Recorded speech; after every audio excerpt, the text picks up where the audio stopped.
Ndagushimiye hano ni kuri Patrick the Motivator, ngira ngo umeze neza nanjye meze neza kuri uyu munsi. Imana ishimwe kuba yarabanye nawe kugeza uyu munsi. Uyu munsi twongeye tugahura, ndabishimira Imana kandi ndizera ko nawe bishimira Imana.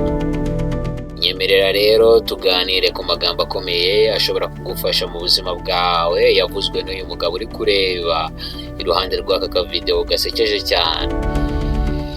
Uyu mugabo bamwita Patrice Lumumba, akaba ari intwari muri Afurika, yabaye umuyobozi w'impinduramatwara muri Afurika.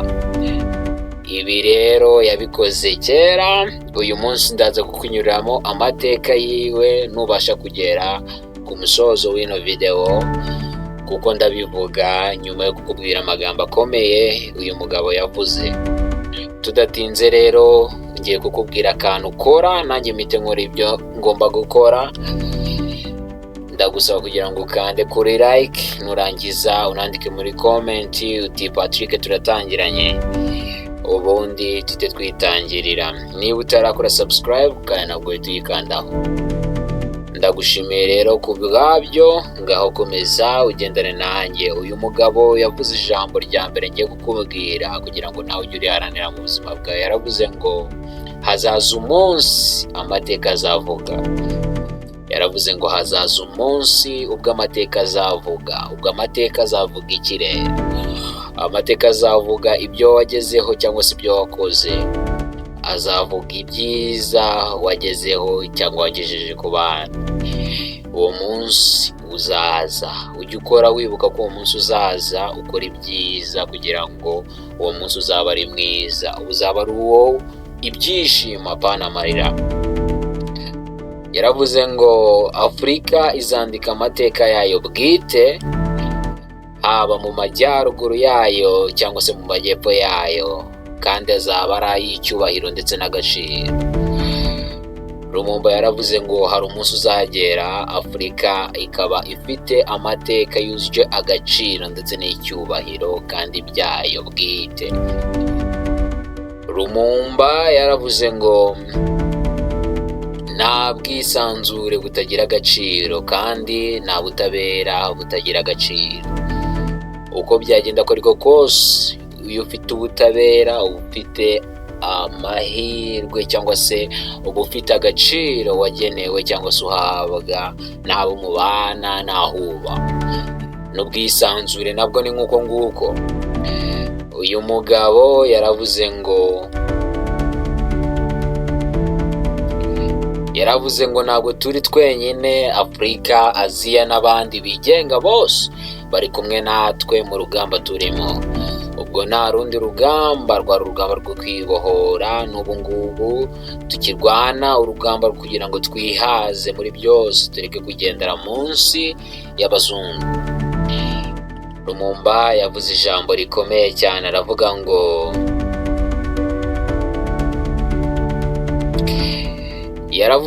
ubwigenge bwa Kongo ni intambwe igana ku kubohora Afurika yose.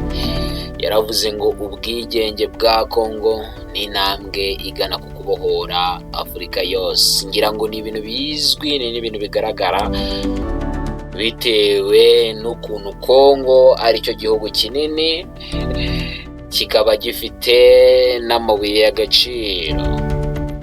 Ubu uyu munsi turi kuvugana kiba cyavugishije isi kubera ibibazo bikirimo bya M23 ndetse n'ibindi bya FDLR n'ibindi.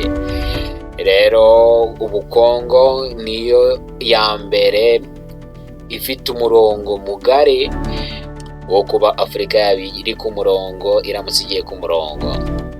Uyu mugabo yaravuze kandi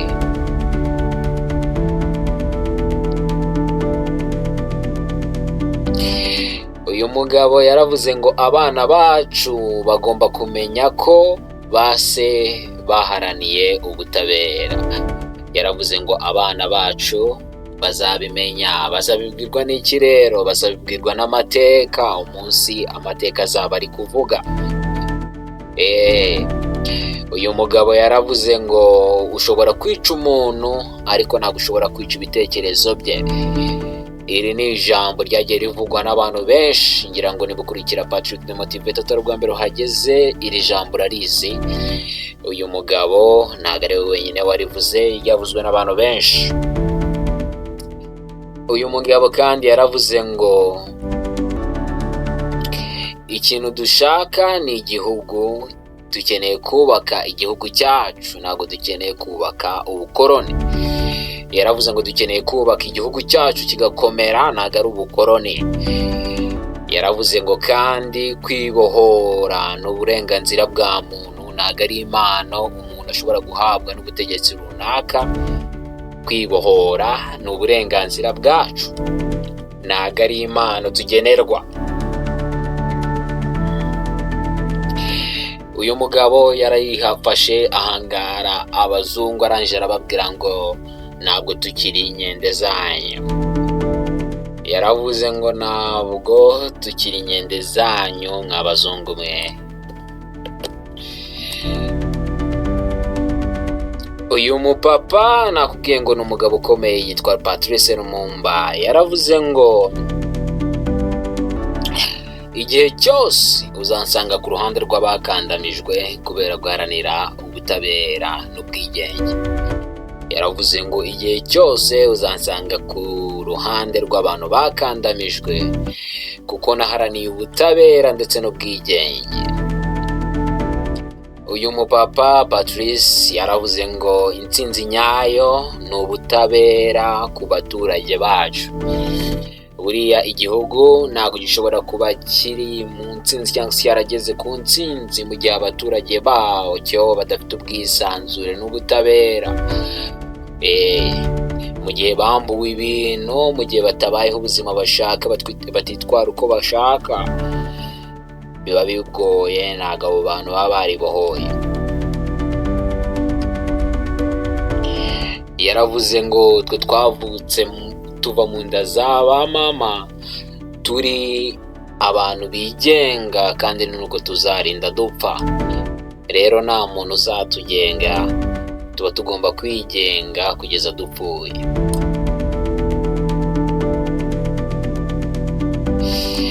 Patrice yaravuze ngo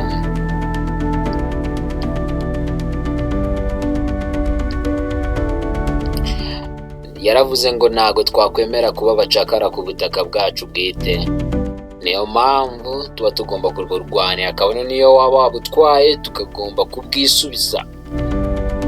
Yaravuze ngo intambara yo guharanira agaciro ni iy'abirabura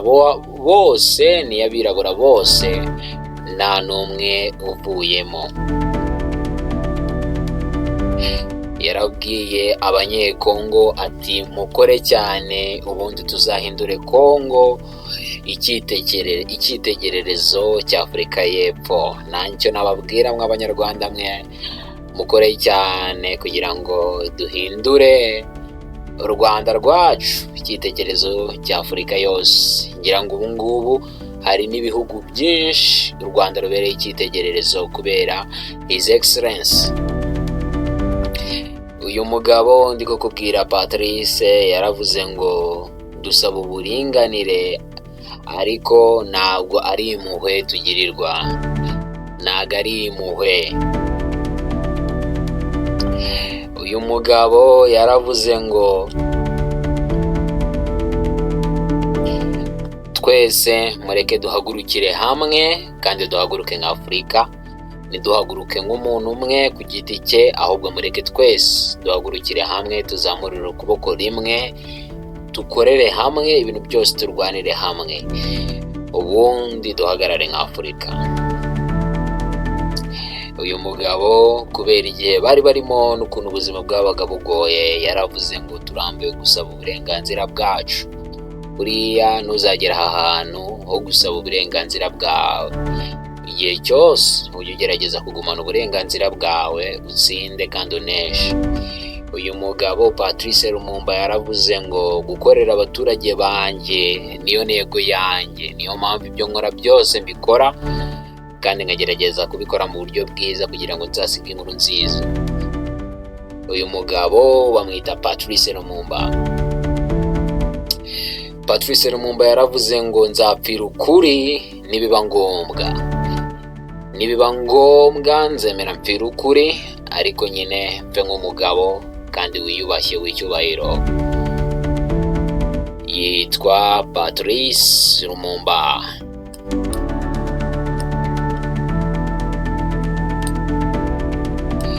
Patrice Lumumba yavuze irindi jambo ngiye kukubwira.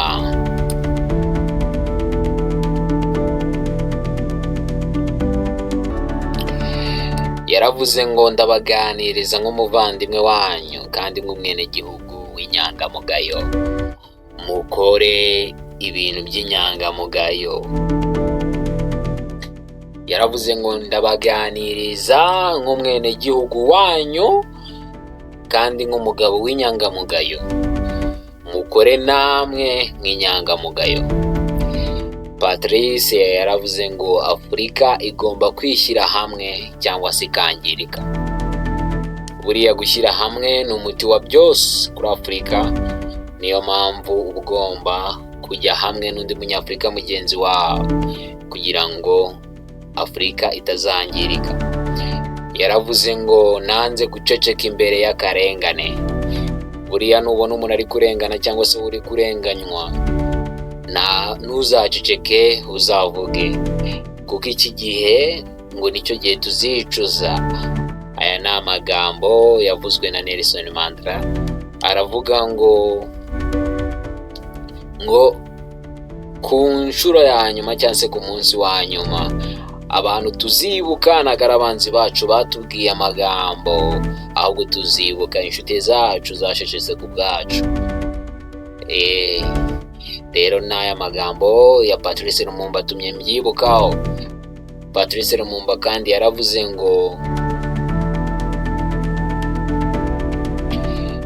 yaravuze ngo ahazaza ha Kongo hari mu biganza by'abana bayo. Yaravuze ngo ahazaza ha Kongo cyangwa se ahazaza hawe hari mu biganza byawe. Ahazaza ha Afurika hari mu biganza by'abana b'Afurika.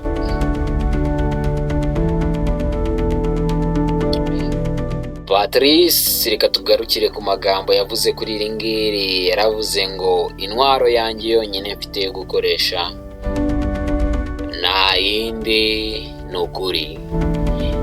Yaravuze ngo intwaro yonyine mfite gukoresha isumba izindi ni ukuri konyine, nta yindi ntwaro mfite.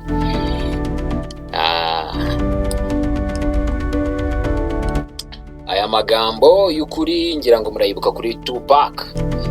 Nawe ni umugabo wayatubwiyeho.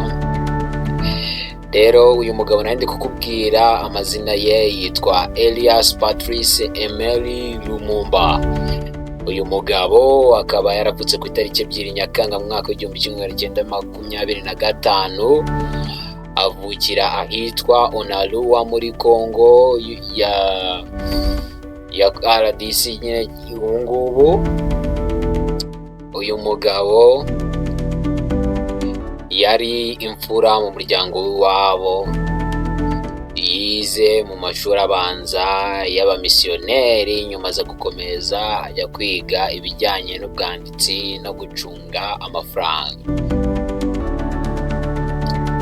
Ubuzima bwe rero mbere y'ubutegetsi, Lumumba yabanje kuba umukozi w'iposita,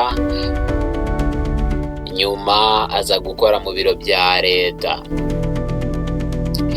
Uyu mugabo yagize uruhare runini mu kwandika ndetse no gukangurira abaturage uburenganzira bwabo. Lumumba yashinze ishyaka ryitwaga MNC cyangwa se Mouvement National Congolais. Iri shyaka yarishinze mu mwaka w'1958. Ryari rifite intego yo kwigobotora abakoloni b'Ababiligi. Uyu mugabo rero uko yinjiye muri politika ye, Lumumba yabaye umuvugizi ukomeye w'ubwigenge. Avuga ko Kongo igomba kwigenga idategetswe n'andi mahanga.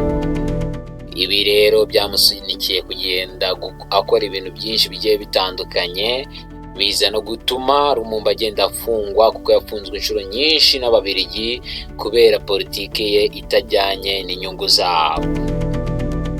Iki gihe Lumumba rero nyuma yo gusohoka muri gereza yahise yinjira mu matora mu mwaka w'1960, maze Lumumba yaje rero ku itariki 30 Kamena mu mwaka w'1960, Kongo nibwo yabonye ubwigenge, maze Lumumba ahita agirwa minisitiri w'intebe wa mbere muri Kongo.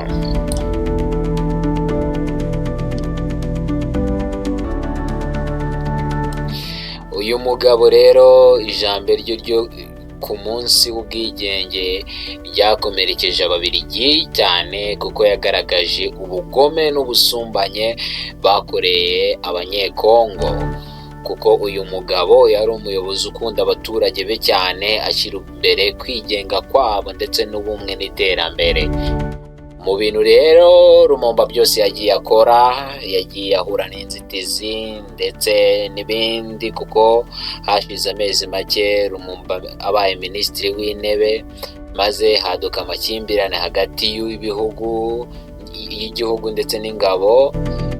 Iki gihe rero abakoloni b'ibihugu nabo bikomeye birimo Ububiligi, Amerika, nabo nibwo baje gufata, nibwo haje kuba bamufata nk'umutwe w'Uburusiya, bituma bashyigikira ihirikwa rye, nyine bamufashe nk'umutwe wigenga cyangwa se umuntu ukora ibintu mu buryo bwigenga, umuntu udaharanira inzira imwe nyine n'abantu bo bari b'abakoloni. Ibi rero bituma bamuhirika mu Kuboza rero mu Kuboza mu mwaka w'1960 yarafashwe, maze ahindurwa umunyururu, aratotezwa bikomeye, maze aza kuza kwicwa ku itariki 17 Mutarama mu mwaka w'1961. Lumumba yishwe afite imyaka 35 gusa, ubwo yari azize nyine ubuyobozi bukomeye yari afite. Uyu munsi rero yibukwa nk'intwari y'ubwigenge muri Afurika, ndetse akaba yarabaye icyitegererezo mu buyobozi cyo kuba umuntu ataba agomba gutinya ndetse no kuvugira rubanda. Uyu mugabo yubashywe na benshi mu buyobozi bwe bw'impinduramatwara ya Afurika, nk'uko natangiye mbikubwira. Uyu mugabo urumva ni umuntu wakoze ibintu byinshi cyane. Mwibutsa ko rero ahangaha ni kuri Patrick the Motivator, ahangaha nongeye guhinira umurongo w'uyu munsi, n'ahangaha ngiye gucimburira ni amagambo akomeye navuga kuri Patrice Lumumba, ariko niyo twabona biri ngombwa twazakora ikindi gice. Ariko ndabashimiye ko mwabashije kubana nanjye kugera kuri uno munota. Imana ikomeze ibane namwe, naho ubutaha.